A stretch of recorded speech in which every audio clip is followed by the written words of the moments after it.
Welcome to Sayashna Vidyalaya channel. இன்றைக்கி நம்ம பார்க்க போகிறது நைன்த்து தமிழில் வந்து இயல் 1லேருந்து பார்க்க போகிறோம்.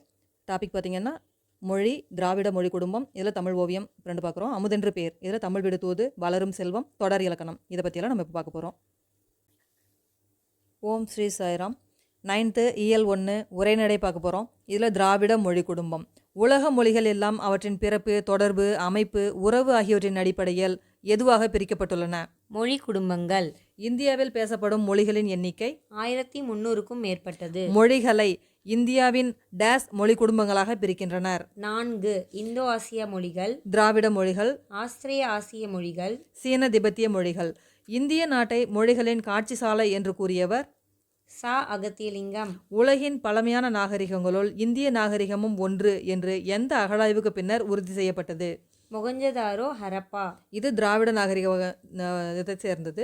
திராவிடம் என்ற சொல்லை முதலில் குறிப்பிட்டவர் குமரிலப்பட்டர். திராவிடம் என்ற சொல்லை பயன்பாட்டுக்கு கொண்டு வந்தவர் கால்டுவெல். தமிழ், தமிழா, தமிழா, ட்ரமிழா, ட்ரமிழா, திராவிடா, திராவிடா என்று தமிழுக்கு விளக்கம் சொல்லி குறிப்பிட்டவர் ஹீராஸ் பாதிரியார். வடமொழியை ஆராய்ந்து மற்ற ஐரோப்பிய மொழிகளுடன் தொடர்புடையது வடமொழி என்று முதலில் குறிப்பிட்டவர் அறிஞர் வில்லியம் ஜோன்ஸ்.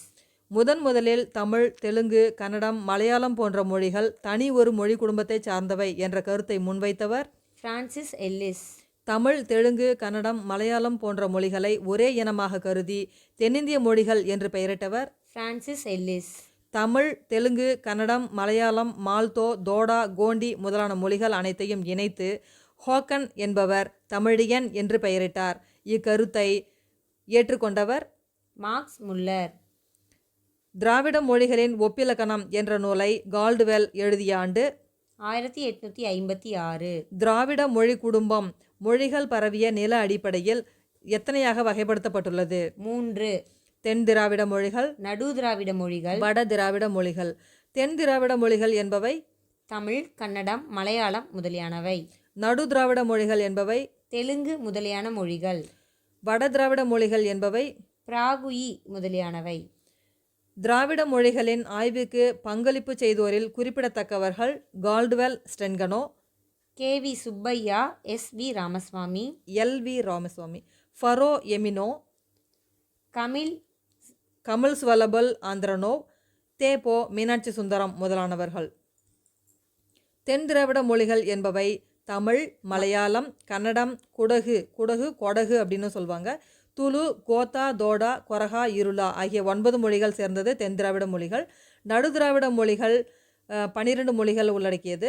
தெலுங்கு கூயி, கூவி அல்லது குவி, கோண்டா, கோலாமி அல்லது கொலாமி, நாய்க்கி, பெங்கோ, மண்டா, பர்ஜி, கதபா, கோண்டி, கோயா ஆகியவை நடு திராவிட மொழிகளை சேர்ந்தவை. வட திராவிட மொழிகள் மொத்தம் 3. குரூக், மால்தோ, பிராகுயி உள்ளிட்ட மொத்தம் 24 மொழிகள் நடு மற்றும் வட தென் திராவிட மொழிகளை சார்ந்தவை. பட்டியலில் உள்ள 24 மொழிகளை தவிர அண்மையில் கண்டறியப்பட்ட மொழிகள் 4.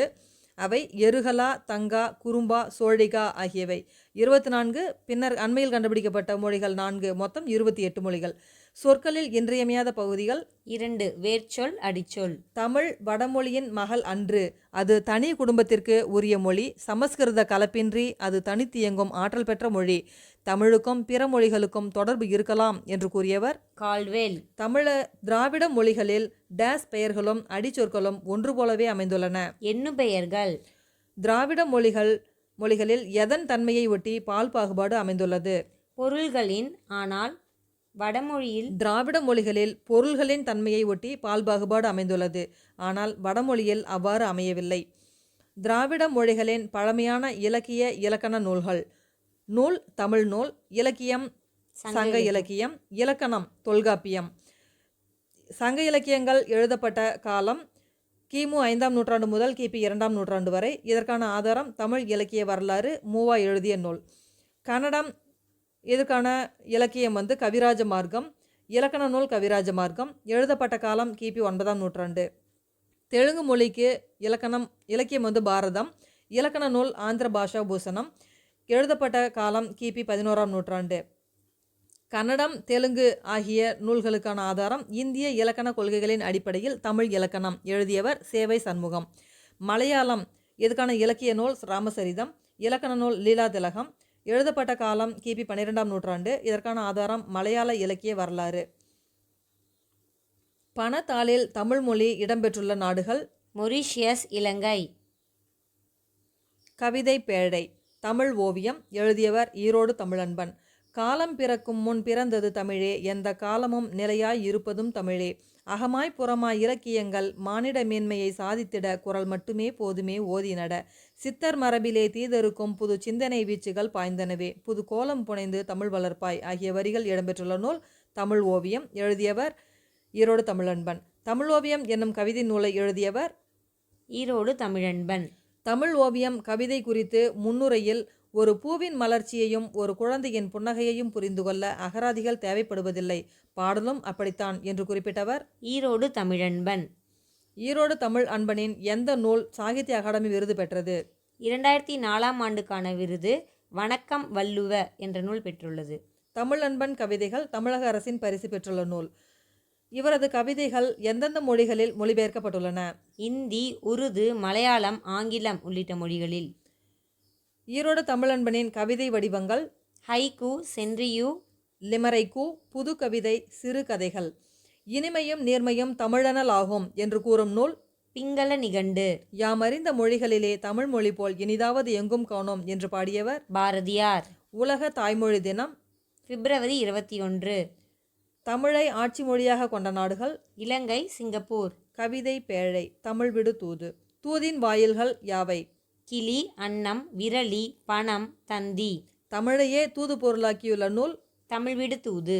தித்திக்கும் தெல்லமுதாய் தெல்லமுதின் மேலான முத்திக்கனியே என் முத்தமிழே, புத்திக்குள் உண்ணப்படும் தேனே என்ற வரிகள் இடம்பெற்றுள்ள நூல் தமிழ் விடு தூது. நூலின் ஆசிரியர் பெயர் தெரியவில்லை. கன்னி என்பது இரண்டு இரண்டு அடிகளாய் எதுகையால் தொடுக்கப்படும் செய்யுள் வகை கன்னி எனப்படும். விளக்கம்: குரம், பல்லு ஆகியவை சிற்றிலக்கிய வகைகள். மூன்றினம் என்பது துறை, தாளிசை, விருத்தம். சிந்தாமணி என்பது சீவக சிந்தாமணி, சிதறாத மணி. சிந்து என்பது ஒரு வகை இசைப்பாடல். முக்குணம் சத்துவம், அமைதி, மேன்மை. ராட்சசம் என்பது போர், தீவிரமான செயல்களை குறிக்கும் குணம். 10 குணம். செறிவு, சமநிலை முதலிய 10 குண அணிகள். வண்ணங்கள் 5. வெள்ளை, சிவப்பு, கருப்பு, மஞ்சள், பச்சை. வண்ணம் 100. குரில், அகவல், தூங்கிசை வண்ணம் முதலாக இடை மெல்லிசை வண்ணம் ஈராக 100. நவரசங்கள் வீரம், அச்சம், இழிப்பு, வியப்பு, காமம், அவலம், கோபம், நகை, சமநிலை. வனப்பு என்பது அழகு என்று பொருள். வனப்புகள் 8. அவை அம்மை, அழகு, தொன்மை, இயைபு, தோல், விருந்து, இயைபு, புலன். தூதின் மறு பெயர்கள் வாயில் இலக்கியம், சந்து இலக்கியம். தமிழ் விடு தூது எந்த பாவகையால் ஆனது? கலிவெண்பா. தலைவி யாருக்கு தூதாக தமிழை விடுக்கிறாள்? மதுரையில் கோவில் கொண்டிருக்கும் சொக்கநாதர் மீது காதல் கொண்ட பெண்ணொருத்தி தன் காதலை கூறி வருமாறு அனுப்புகிறாள். தமிழ் விடு தூதில் உள்ள கன்னிகளின் எண்ணிக்கை 268 கன்னிகள். தமிழ் விடு தூதை முதலில் பதிப்பித்தவர் 1930இல் ஊவேசா பதிப்பித்தார். நா என்பது ஓரெழுத்து ஒரு மொழி. காதொளிரும் குண்டலமும் கைக்கு வளையாபதியும் கருணை மார்பின் மீதொளிர் சிந்தாமணியும் மெல்லிடையில் மேகலையும் போதொளிர் திருவடி சிலம்பும் பொன்முடி சூளாமணியும் நீதியொளிர் செங்கோலாய் திருக்குறளும் என்ற பாடலை பாடியவர் கவியோகி சுத்தானந்த பாரதியார். அசை, நேரசை, நிறையசை என 2. முக்குணங்கள் மூன்றினம், முக்குணம் ஆகியவை 3. சொல் 4. பெயர், வினை, இடை, உரி என சொல் 4. அடி 5. 2 அடி இருந்தால் குரலடி, 3 அடி இருந்தால் சிந்தடி, 4 அடி இருந்ததுன்னா அளவடி அல்லது நேரடின்னு சொல்கிறோம். 5 அடிகள் இருந்ததுன்னா நெடிலடி, 6 அடி இருந்தால் கழி நெடிலடி அப்படின்னு சொல்கிறோம். வண்ணங்கள் 5 இப்போ தான் நம்ம பார்த்துட்டு வந்தோம். அடுத்தது பெயர் சொல். பொருட்பெயர், இடப்பெயர், காலப்பெயர், சினைப்பெயர், குணப்பெயர், தொழில் பெயர்னு சொல்லிட்டு பெயர் சொல் 6 வகைப்படும். தலை 7 வகைப்படும். நேரொன்றாசிரியர் தலை, நிறைவொன்றாசிரியர் தலை, இயற்சீர் வெண்டலை, வெண்சீர் வெண்டலை, களித்தலை, ஒன்றிய வஞ்சித்தலை, ஒன்றாத வஞ்சித்தலைன்னு சொல்லிட்டு தலை 7 வகைப்படும். தொடை 8 வகைப்படும். மோனை தொடை, இயைபு தொடை, எதுகை தொடை, முரண் தொடை, அளபெடை தொடை, அந்தாதி தொடை, இரட்டை தொடை, செந்தொடை அப்படின்னு சொல்லிட்டு தொடை 8. வனப்பு 8. அதுவும் இப்போ தான் பார்த்தோம். நவரசம் பார்த்திங்கன்னு சொன்னால் வீரம், அச்சம், எழுப்பு, வியப்பு, காமம், அவலம், கோபம், நகை, சமநிலைன்னு சொல்லிட்டு நவரசம் 9 வகைப்படும். நெக்ஸ்ட் பார்த்தீங்கன்னா வளரும் செல்வம். தமிழ் மொழி பிற மொழி சொற்களை அப்படியே ஏற்பதில்லை என்பது மரபு. ஆங்கில சொல்லுக்கு நிகரான தமிழ் சொற்கள். சாஃப்ட்வேர், மென்பொருள், ப்ரௌசர், உளவி, கிராப், செதுக்கி, கர்சர், ஏவி அல்லது சுட்டி, சைபர் ஸ்பேஸ், இணையவெளி, சர்வர், வையக விரிவு வலை வழங்கி, ஃபோல்டர், உரை, லேப்டாப். மடிக்கணினி. கடல் துறையில் இடம்பெற்றுள்ள சங்க இலக்கிய சொற்கள். நாவாய், வங்கம், தோணி, களம். தமிழ் சொல்லாகிய நாவாய் என்பதே ஆங்கிலத்தில் நேவி என்று ஆகியுள்ளது என்று கூறியவர் டேவிட். உலகின் தொன்மையான மொழியாகவும் செவ்வியல் மொழியாகவும் திகழ்வது எந்த மொழி? கிரேக்க மொழி. கிரேக்க சொல்லும் தமிழ் சொற்களும். எருதிரான் என்ற கிரேக்க சொல்லுக்கு நிகரான தமிழ் சொல் எரிதிரை. கலையுகோய் என்ற கிரேக்க சொல்லுக்கு நிகரான தமிழ் சொல் கலன். நீரியோஸ், நீரிய என்ற கிரேக்க சொல்லுக்கு நிகரான தமிழ் சொற்கள் நீர். நாயு என்ற கிரேக்க சொல்லுக்கு நிகரான தமிழ் சொல் நாவாய். தோனிஸ் என்பதன் தமிழ் சொல் தோணி. கவிதை சார்ந்த சொற்களை தமிழிலும் கிரேக்க மொழியிலும் ஒப்பாகவே காண முடிகிறது. தமிழில் பா என்று அழைக்கப்படக்கூடியது கிரேக்கத்தில் பாயியோனா என்று அழைக்கப்படுகிறது. கிரேக்க மொழியின் தொன்மையான காப்பியம் இலியாத் எழுதப்பட்ட காலம் கிமு 8ஆம் நூற்றாண்டு. வெண்பாவின் ஓசை செப்பலோசை. கிரேக்கத்தில் வெண்பா வடிவ பாடல்கள் சாப்போ என்று அழைக்கப்படுகின்றன. லத்தீன் மொழியில் சாப்போ என்பது செபிக் ஸ்டான்சா என்று ஆங்கிலத்தில் அழைக்கப்படுகிறது. இளிவரல் என்பது துன்பச்சுவை நிறைந்த பாடல்கள் என்று தமிழ் இலக்கணங்கள் சுட்டுகின்றன. கிரேக்கத்தில் இலிகியா என்பவை துன்பச்சுவை உடைய பாடல்கள். திராவிட மொழிகளின் ஒப்பிலக்கணம் எழுதியவர் ராபர்ட் கால்ட்வெல் 1856ஆம் ஆண்டு. மொழிபெயர்ப்பும் ஒலிபெயர்ப்பும் நூலை எழுதியவர் மணவை முஸ்தபா. தமிழ்நடை கையேடு மாணவர்களுக்கான தமிழ் எழுதியவர் என் சொக்கன். தொடர் இலக்கணம் எட்வர்ட் வந்தான். பெயர்ச்சொல் அல்லது எழுவாய் தொடர். கனகாம்பரம் பூத்தது என்பது வினைச்சொல் அல்லது பயனிலை. ஒரு தொடரில் பயன் நிலைத்திருக்கும் இடம் பயனிலை எனப்படும். மீனா கனகாம்பரத்தை சூடினாள் என்பது செய்யப்படு பொருள். எழுவாய் ஒரு வினையை செய்ய தேர்ந்தெடுக்கப்பட்ட பொருள் கனகாம்பரம். ஒரு தொடரில் எழுவாயும் செய்யப்படு பொருளும் டேஸாக இருக்கும். பெயர்ச்சொல். படித்தாய் என்பது தோன்றா எழுவாய். நான் வந்தேன் என்பது வினை பயனிலை. சொன்னவள் கலா என்பது பெயர் பயனிலை. விளையாடுபவன் யார் என்பது வினா பயனிலை. சொற்றொடரில் எழுவாய் பயனிலை செய்யப்படுபொருள் மூன்றும் இந்த வரிசையில்தான் வரவேண்டும் என்ற கட்டாயம் எதுவும் இல்லை. இதுவே தமிழின் தொடர் அமைப்பின் சிறப்புகளுள் ஒன்றாகும். அன்பரசன் நல்ல பையன் என்பதில் நல்ல என்ற சொல் எழுவாய்க்கு அடையாக வருவதை டேஸ் எனலாம். பெயரடை எனலாம். மகிழ்நன் மெல்ல வந்தான். மெல்ல என்ற சொல் வினை பயனிலைக்கு அடையாக வருவதை டேஸ் எனலாம். வினையடை எனலாம். வினையின் வகைகள் தன்வினை, பிறவினை, காரணவினை. பந்து உருண்டது வினையின் பயன் எழுவாய் சேர்ந்தால் அது தன்வினை எனப்படும். பந்தை உருட்டினான் வினையின் பயன் வேறொன்றை சேர்ந்தால் அது பிறவினை எனப்படும். உருட்ட வைத்தான் என்பதில் எழுவாய் தானே வினையை நிகழ்த்தாமல் வினை நிகழ்வதற்கு காரணமாக இருப்பதனால் இது காரணவினை எனப்படும். காரண வினை விகுதிகள் டேஸை கொண்டும் டேஸ் போன்ற துணை விகுதிகளை கொண்டும் உருவாக்கப்படுகின்றன. வி, பி போன்ற விகுதிகளும் செய், வை, பண்ணு போன்ற துணை விகுதிகளும். செய்வினை, செயப்பாட்டு வினை. அப்பா சொன்னார், பாட்டு பாடுகிறாள் என்பன டேஸ் தொடர்கள். செய்வினை தொடர். தோசை வைக்கப்பட்டது, பாட்டு பாடப்பட்டது என்பன டேஸ் தொடர்கள். செயப்பாட்டு வினைத்தொடர்.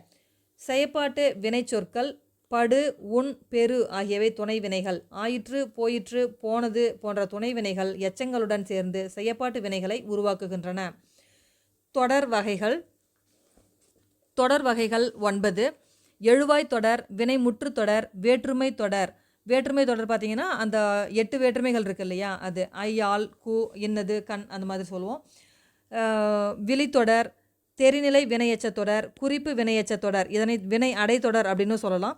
தெரிநிலை பெயரெச்ச தொடர், குறிப்பு பெயரெச்ச தொடரை பெயர் அடைத்தொடர் அப்படின்னு சொல்லலாம். அடுக்கு தொடர் என்பன தொடர் வகைகள் 9 ஆகும்.